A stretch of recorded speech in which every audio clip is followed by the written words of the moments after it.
News Poster NGTV. Please like, share, comment, and subscribe to this channel. Anyway, what you saw as per how they handled him is not just what happened that day.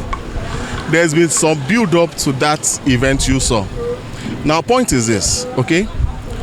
The moment you want to come out for a cause, you must be able to come out for something that is justifiable. I can understand in the past, NLC came out against the minimum wage issue, and it was moved up to I think 30K or something. But ask yourself this question: how many states or state governors are paying this money? Just recently, a finding was made by the National Assembly about the fact that so many state governors have refused to key in to the Pension Administration Act set up by the OBJ administration. So this is money, contributory pension, where in private sector the organization pays a part is taken from the person's salary. That chunk is deposited with pension fund administrators. It grows over time because it accrues interest, right? So many governors have not done this. This is something that when people are old and aged and weak and not able to work, that's what they fall back to, okay? So over the years, this kind of money will be large enough to sustain them when they are weak.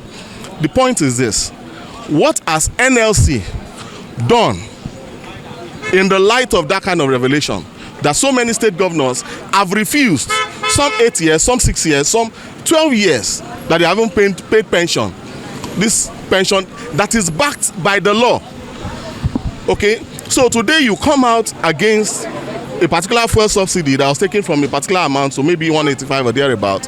The next day you are saying you are calling off the strike. Tomorrow you come against maybe increase in school fees and something. The next day you shut that down and I have gone back to work. Sometimes even in the middle of the night, the same day you call for a strike, you now announce it before people wakes up that then it's being called off. Now, tomorrow, if you call for anything, do you really think anybody will come out to support your protest? Nobody will do that because they've seen you as a toothless bulldog. The office of the NLC was made strong by Adams Oshomole. Okay? Now, he stood up against a very strong government then, Obasanjo, in light of removal of subsidy, remember. So people, even the northerners, even the westerners, the easterners, everybody supported and came out en masse to support him. That shows the strength he will wield, and I'm sure that was part of the reason why he was able to clinch the state governorship of Edo State. Okay? Now, in person of Ajaero, tell me one or two landmark achievements he has done with his own present administration. And now to test the waters again, like he always does, you are now going to a state, Imo State, that has a very serious issue. We know for a fact that that state has been boiling over time. It's either you have the sect called Ebubiagu or you have the other sects. Now, so many of these sects are having clashes and stuff like that.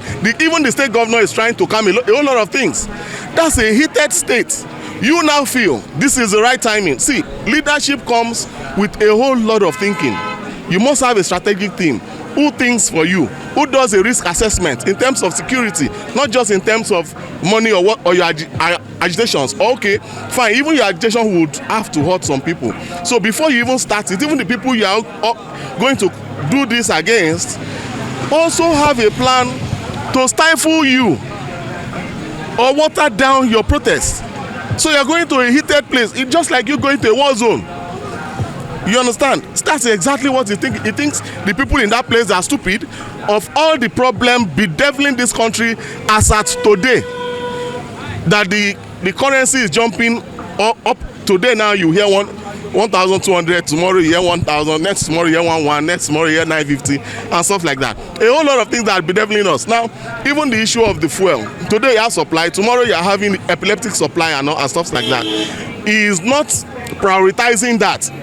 Just because an election is just around the corner, You now feel November 11 is a time for you to achieve whatever protest you may have in mind.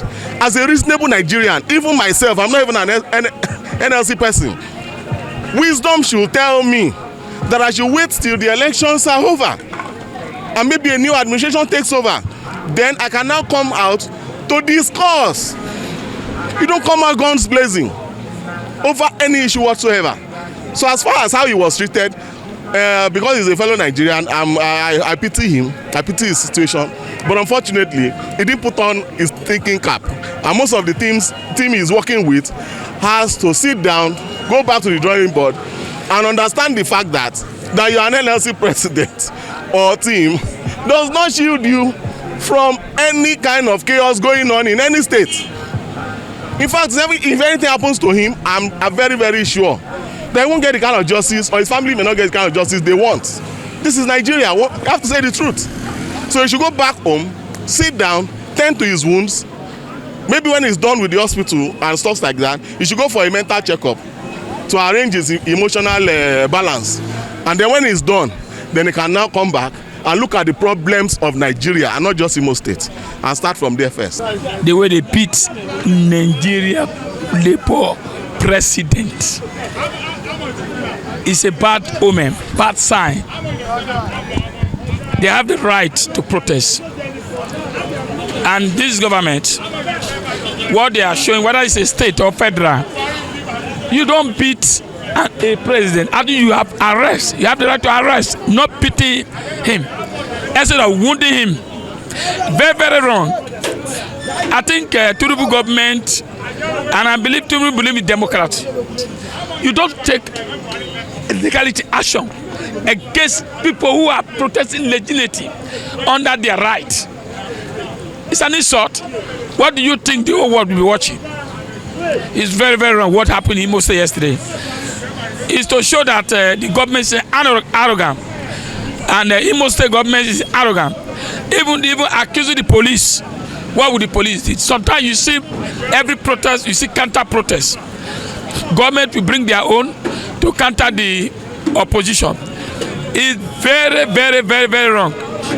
So I did not encourage that kind of thing. And but now I expect the president should call them in order and find out who did that thing to Ajero. Otherwise, it will become tribalism ethnicity. When Wambara was there, Oshomole, several times Oshomole was arrested, but it was not pity like this. I mean, they arrested and they allow him, or Wambara.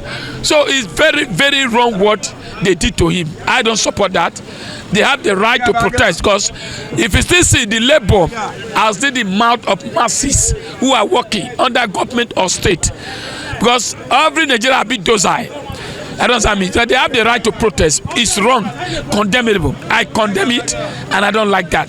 The government has to be blamed for it. I mean so, and the police too who are there, and he's accusing the police. The police have to be blamed for it. They have to call the police in order, and ask them to answer. For 6 months, the president too should sack himself. What is he doing? Nigerians are angry. All the promises he promised us before he sack minister, he should sack himself first. I was expecting at least Tinubu as a civilian, as somebody who fought for democracy, that when you get there, people will smile. You get there, people are, is it kidnapping? Is it hunger? Where is the fuel? Dollars has gone up. What are we talking about? The second minister is the problem. When the head is rotting, the leg to will not work. Issue all the palliative, you said. Now you are there. You promised 25,000 naira. Has you gotten anyone? Has anybody get anyone? No. But he quickly approved money for Senate to go and buy a car. He said it to 160 million times 350. Now you say I should be patient. I should patient. How long will I patient? I expect Tinubu to hit the ground running. Is it going to run for 4 years? No. Nigerians are not happy. So he too should sack himself. Instead of sacking the ministers. When the head no good, the leg too no good. He too is not showing example. Look at now. Imagine beating a Labour Congress. What if other man come out? What would they do? Police will arrest him because they want to protest. The government is not protecting the right way. On the protest, what happened in Imo State? One thing is clear about this country, Nigeria. is that we are highly divided, and we don't trust each other. You know, Nigerians are biased. The Igbo people who beat the NLC president, I think they are biased. And why is that? Because they don't really trust the NLC president or the NLC coming to their aid.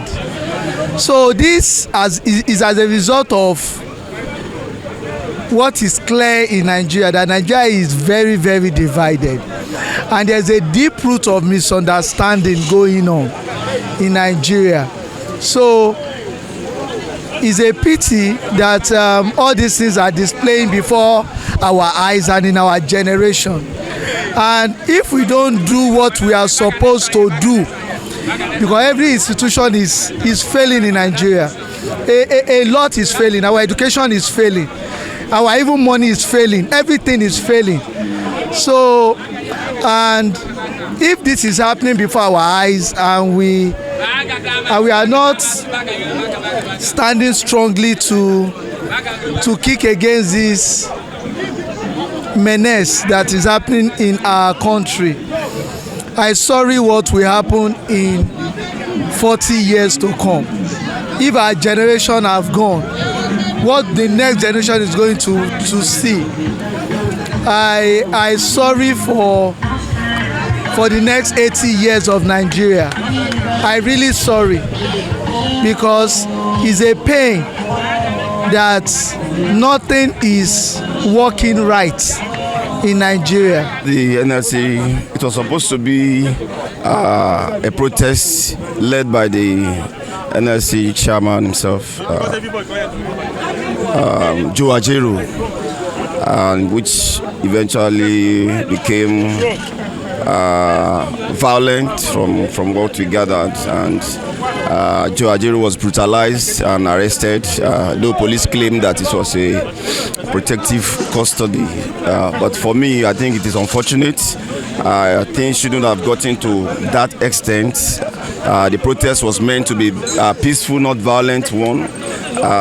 Workers have been owed over 20 months arrears from what we gathered and all of that. So I see no reason why it should degenerate into brutalizing the NLC chairman and all of that. So for me, I think it is condemnable that happened. The government of Imo State must be made accountable for whatever happened to the NLC chairman.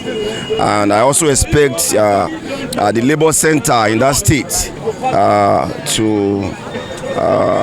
to withdraw their services and ensure that their right is enforced. What I'll say is that that act is actually condemnable first. I outrightly condemn that act because I don't think, because having experienced democracy for the past 2 decades or thereabouts, I don't think we should be involved in quite a lot of violence and all. Though most people still, are of the opinion that our democracy is still nascent and all, it's still growing. Fine, it's still growing, but I strongly believe that we don't need to spend 200 years, you understand, like the Americans did and people in the Western world, before we can attain the level in which they've gotten to. The act in which the assault that was meted to the NLC president is highly condemnable by me. Such an act shouldn't repeat itself ever. But however, the kind of politics that we practice in Nigeria, I think we as a nation we deserve such, so to say, because in the last election, 93 million registered voters that we have, only 24 million people came out to vote. So that's quite abysmal.